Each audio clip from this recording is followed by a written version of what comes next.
Saúde os irmãos com a paz do Senhor Jesus, mais um vídeo aqui pelo canal Evangelho do Reino de Cristo.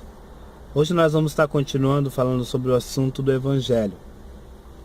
Só que hoje eu vou tentar falar de uma forma direta, mas mais profunda com os irmãos.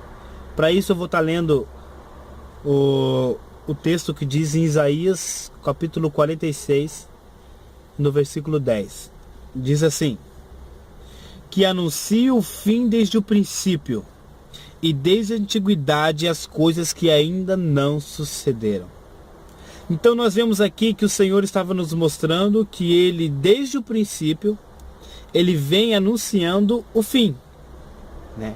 Então nós que estamos vivendo no tempo do fim, para nós compreendermos o nosso tempo, para nós compreendermos as coisas que estão por vir, nós devemos observar as coisas que foram escritas no princípio. Isso, irmãos, é um método de ensino que Deus ele coloca na palavra dele, para que nós venhamos compreender as coisas que vão se suceder, né? Deus ele trabalha, irmãos, para o nosso entendimento como sombras. As coisas que já se passaram, né?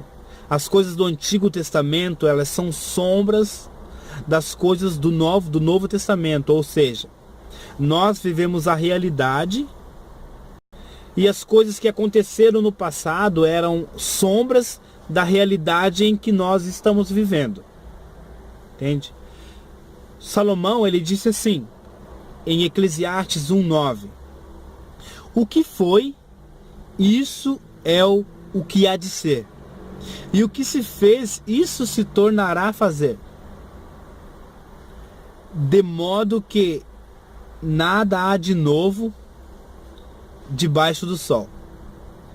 Então nós vemos aqui que Salomão falou: o que foi, isso é o que há de ser. Então, as coisas que aconteceram no passado, elas profetizam coisas que se sucederiam no futuro. Entende? Por isso que ele diz que não há nada de novo debaixo do sol. Então, para nós entendermos o Evangelho, para nós entendermos a palavra de Deus, nós devemos observar, irmãos, desde o princípio.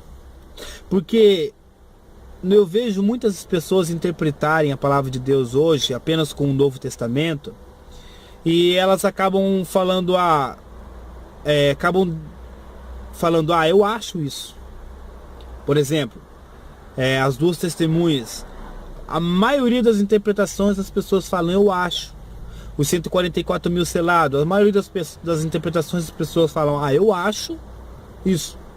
Mas se não há nada de novo, se aquilo que hoje um dia foi, então Deus ele nos mostrou na palavra dele. Então a palavra de Deus ela deve ser interpretada num todo.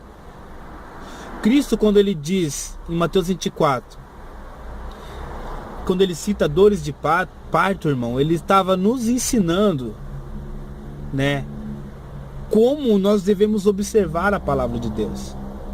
Se nós olharmos para a palavra de Deus como se fosse uma mulher grávida, nós vemos que as coisas que aconteceram no passado eram como se uma mulher no início da gestação, ela tem pequenas dores, pequenas contrações. E essas pequenas contrações, elas apontavam para uma grande contração que essa mulher vai ter para que o filho nasça. Então essas pequenas dores do início da gestação apontavam para a dor futura que ela ia ter, né? Então, de acordo com que cada mês vai aumentando, as dores elas vão se intensificando. Então os acontecimentos do passado, eles profetizavam os acontecimentos do futuro, só que em escala menor. E de acordo com que os anos, com que os tempos vão passando, essas coisas elas se acontecem de forma mais intensa. Para que o povo que tiver naquele tempo não seja pego desprevenido. Esteja atento àquilo que vai acontecer. Entende?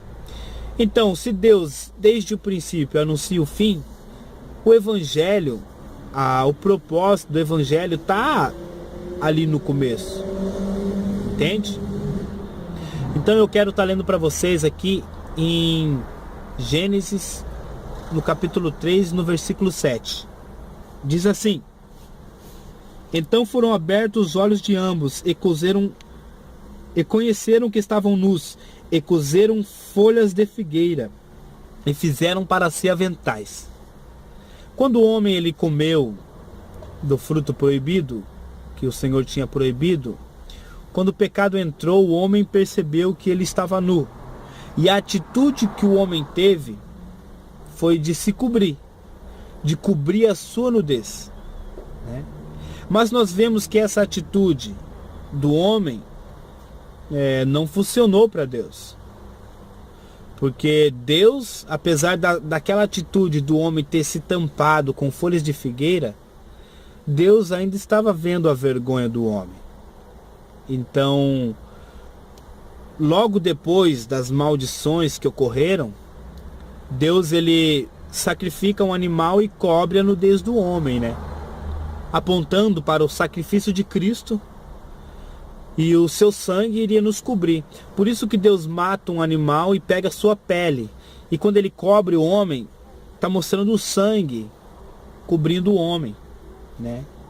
Ali não fala que Deus sacrificou um animal, mas Deus fala que pegou pele de um animal para cobrir o homem. Então nós entendemos ali, nós vemos ali um sacrifício, né? Então, a atitude que o homem teve de se cobrir não deu certo. E Deus ele estava nos mostrando, irmãos, que essa tentativa de Adão seria uma tentativa que a humanidade faria, né? Vamos começar vindo de lá do princípio. O que o povo de Israel ele fez quando o Messias veio? Ele rejeitou o Messias e preferiu as obras da lei, continuar com os rituais, com as celebrações da lei, achando que aquelas atitudes que eles estavam tendo justificariam eles, ou seja, aquelas atitudes que eles estavam tendo cobririam as suas vergonhas. Mas isso não funcionou, né? Isso, irmãos, não é só o povo de Israel que age desta maneira. Nós, irmãos, agimos desta maneira. Pode reparar, quando nós pecamos, nós não apenas pedimos perdão para Deus, Senhor, me perdoe, né? Quando o perdão é genuíno, irmão, estou falando quando o arrependimento é verdadeiro. Nós não apenas nos arrependemos e parou por ali. Normalmente, irmão, nós nos arrependemos e passamos a tentar agir, passamos a orar mais, a buscar mais, não para se aproximar de Deus, mas para querer mostrar para Deus que nossas atitudes estão nos justificando, como se num ato de troca. Nós fazemos isso num ato de troca, irmãos. Eu digo isso por mim. Nós não, eu não vou fazer isso, não vou fazer aquilo, vou mostrar para Deus que eu tô santo. Vou mostrar para Deus que e através dessas atitudes nós achamos que estamos cobrindo o nosso pecado. Mas na verdade, irmãos, quando nós nos arrependemos verdadeiramente, né, o nosso pecado ele já está coberto pelo sangue de Cristo. Não precisa nós querer ganhar a Deus com nossas atitudes, irmão. Não. Uma pessoa, ela não é salva por ter boas ações, né? Ela tem boas ações porque ela é salva. Entende? Não interessa o quão bom nós tentarmos ser. Essas atitudes não vão nos salvar, irmãos. A palavra de Deus diz que nossas justiças são como trapos de imundícia para o Senhor. Entende? Então, a partir do momento que nós tentamos nos justificar com boas atitudes, É a mesma atitude que Adão teve lá no Éden, que ele costurou folhas de figueira, tampando suas vergonhas. E nós vemos isso, irmão, quando Cristo ele passa por em Mateus 19, Cristo ele passa por uma figueira, ele tem fome. E aquela figueira ela está toda coberta de folhas. A Bíblia ela diz isso, já para nos conectar com o princípio. Então Cristo ele quer comer uma fruta e não vê fruto. E ele amaldiçoa aquela figueira e aquela figueira seca, né? Então, o que nós vemos ali? Quando Adão ele se cobriu de folhas, simbolizava ali, apontava também, mostrava aquela figueira coberta de folhas, só que não tinha fruto. Quais são os frutos que Deus queria? Frutos dignos de arrependimento, irmão. Entende? Então, aquela atitude de Adão, Cristo ele estava mostrando ali também que uma pessoa que tenta se justificar com suas ações, se não tiver um fruto digno de arrependimento, irmãos, para Deus de nada vale. Entende?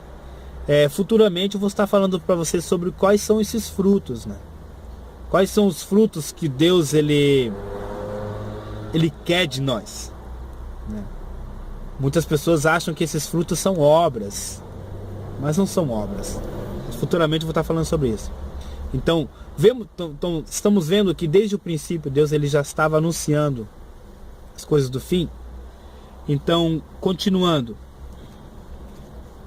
no versículo 8 diz assim: